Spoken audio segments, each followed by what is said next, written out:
Hi, and welcome to Cosmic Flow Life.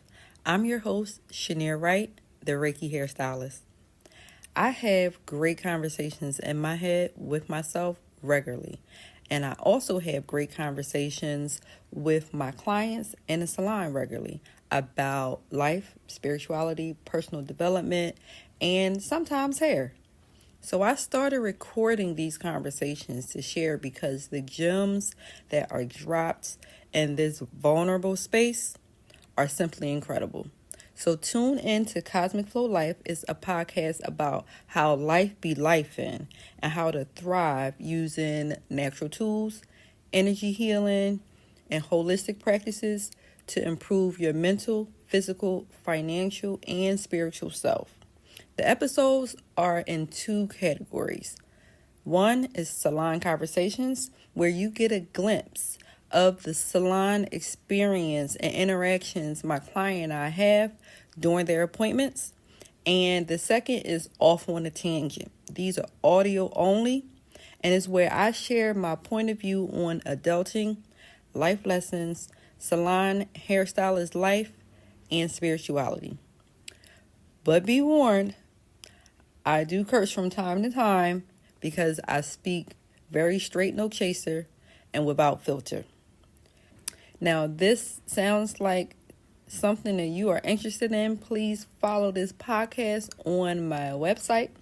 Sign up for the newsletter to get it inboxed straight to you, every episode that's dropped. And follow CC Chic Beauty on Instagram and check out the YouTube Cosmic Flow Life. Let's get into it.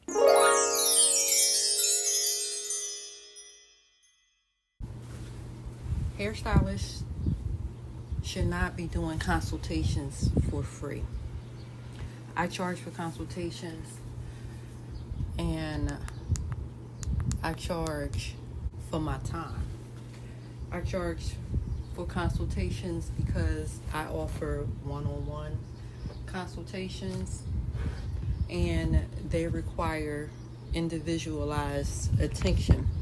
So I had a person inquire about setting up an appointment, and she was a hair loss client who was needing help with concealing hair loss and then getting some options for how to help grow her hair back, and some best practices, but mainly for a style. So because of that, she needed to have a consultation before she can come in and get a service, because that can be an ultimate setup for the hairstylist not to know what needs to be done beforehand, not to be able to put a game plan together for the hairstylist and for the client, because everyone needs to be aware of price pinpoints, of time that's going to need to be allotted for completion of the service,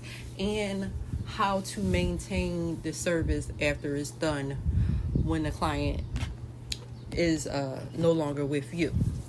So a consultation is extremely important, especially in that scenario. But this client was taken aback that I charged for the consultation and asked several times, well, what is it that I get in the consultation that warrants a charge for? Is it, what do you do during the consultation besides talk to me like you are on the phone right now to warrant a charge for a consultation? So these are the reasons why I myself charge for a consultation. I work by appointment only, and I have a very intentional work schedule. I don't work all hours of the night because I enjoy being present for my family in the evenings. So because of that, I book by appointment only so that I can be done work and start work at a reasonable time, so that I can have a work-life balance that is definitely needed. for my lifestyle. So I need to charge for my time. I also charge for appointments, consultation appointments, and I feel that all hairstylists should charge for consultation appointments because I offer a lot of information, education. I'm a teacher by trade, and I offer and I give, and you leave with a lot of information, a lot of education, a lot of take home best practices and steps that you can utilize on your own at home, or that we can put a game plan together to do in the salon. So either way, you will leave with a lot more information that you didn't have beforehand. We talk about your scalp, we talk about your hair, we talk about nutrition, we talk about lifestyle, we talk about, of course, hairstyles, we talk about color, we talk about maintenance, we talk about all of those different things. And what is important to understand is that it's a one-on-one. You don't just kind of pop in and say, oh, well, let me look at your hair while I am actually working with someone else. And so you're not standing over another client while you have a conversation with me. I block time out to have a one-on-one with you.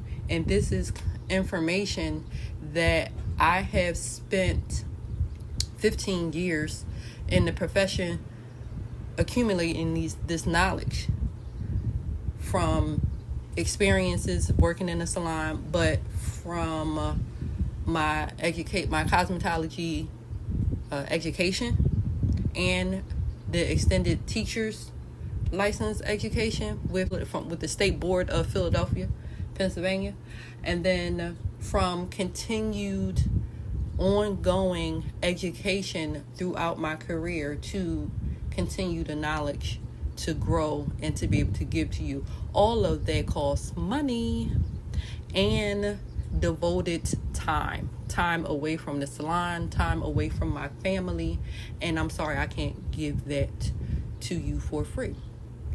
Another reason why I charge for consultations is because people tend to think that hairstylists, our industry, is not a real career, but most people have a 9-to-5 or have a salary job and they get paid hourly. And so if they are missing even 15 minutes from their check, and that math is not mathing for their hourly rate, they contacting HR. So why is it that hairstylists can work all of these hours and not be afforded a hourly rate? A consultation is a half hour to an hour long. So let's imagine that I did not charge for a consultation. And consultation, especially a hair loss consultation, can be upwards of an hour. So I block out an hour for a consultation. And then in one day, 4 different people book a consultation in the same day. That's 4 hours that I am coming into work, that I am doing consultations. 4 hours out of my day that I cannot schedule an actual service. That's 4 hours of, if I was getting paid hourly, if you were getting paid hourly, that I would not be getting paid for. And that's 4 hours of a 8-hour work day that I'm not getting paid for that day, but I had to pay for gas to get there. I had to pay for daycare or childcare to get there. I had to make sure that I still eat breakfast and lunch. So that's money. Like, there's still expenses that incurs for me to come into the salon. Even to turn the lights on in the salon occurs an expense. So yes, I have to charge for consultations because time is money. And those 4 hours, I could have actually been working on actual, paying customers instead of doing a bunch of consultations. So that's a reason why I charge for consultations. And then another reason, which this like really was a learning lesson for me. So it's going to be a little bit of a story time at this moment. So early on in my career, when I did heavily hair loss and wig making for concealment, for like cancer patients, people with alopecia, things of that nature. I had a client come in. My consultations were an hour, booked at an hour long, because I needed to spend a little bit more time with someone experiencing hair loss. So we did a full consultation, and it was for a wig try-on session. So in that session, I take a lot of information, medical background history, lifestyle history, pictures of how you normally like to wear your hair, so that I could try to make a wig or style a pre-made wig to best fit your comfort level, right? So I always pull 3 wigs before the actual wig fitting session. I pull 2 wigs that I think that the client will like, based off of things that she said that she's looking for, and then I pull another wig or maybe 2 additional wigs that I recommend based off of the client's face structure, skin tone, and lifestyle. We go through, we try on the wigs that I think that she likes them, but they're not giving that oomph. It's not giving that like, this the one right here, baby. It's not giving that. So I'm like, well, listen, let's try. I think that this wig right here, let's try it. Now, it's different. It's not a color that you said that you like, but based off your skin tone, I think this really complements your skin tone, and this cut, I think is really going to kind of set some things off for you. She tries the wig on, absolutely loves it. She's like, I would have never thought. This is totally out of my comfort zone. I never thought that I would look good in this color. This cut is funky, it's edgy, it makes me look younger. This is it right here. She's like taking pictures, and she was like, oh, take a picture, send it to my husband, and he's like, oh wow, like that's the one right there, and she's loving it.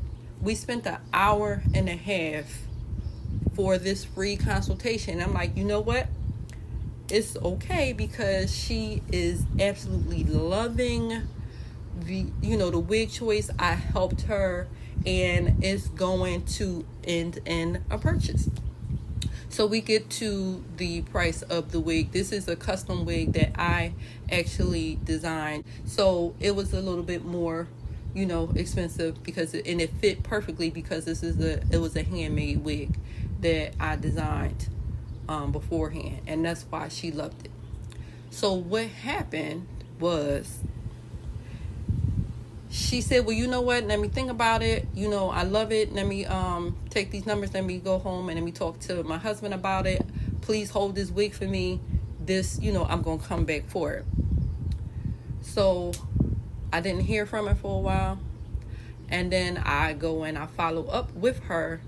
And she says, oh, no, I'm going to have to go in another direction. I found the wig cheaper somewhere else, and then I actually saw pictures of her on Facebook. She went and got a wig that was similar as far as the color and the cut that she had tried on with me. She bought it cheaper from somewhere else, and I was hurt and I was devastated, because she had no idea that she even loved that color on herself. She had no idea that she could pull off such an edgy color. She had no idea that she loved and liked a trendier cut. It gave her more youth. It gave her more vibrancy. It perked up her confidence. And those were from my recommendations and from my spending so much time with her, getting to know her personality, and being able to recommend giving my professional recommendation. And she went with, a cheaper option. So from that point, I realized that I have to start charging for consultations, because it's not about the actual sale, it's about the education. It's about my professional recommendations. It's about me consulting on and using all of my professional skills that I have acquired to recommend something amazing for someone. And that energy has to be exchanged, and it has to be exchanged with currency. Sorry, not sorry.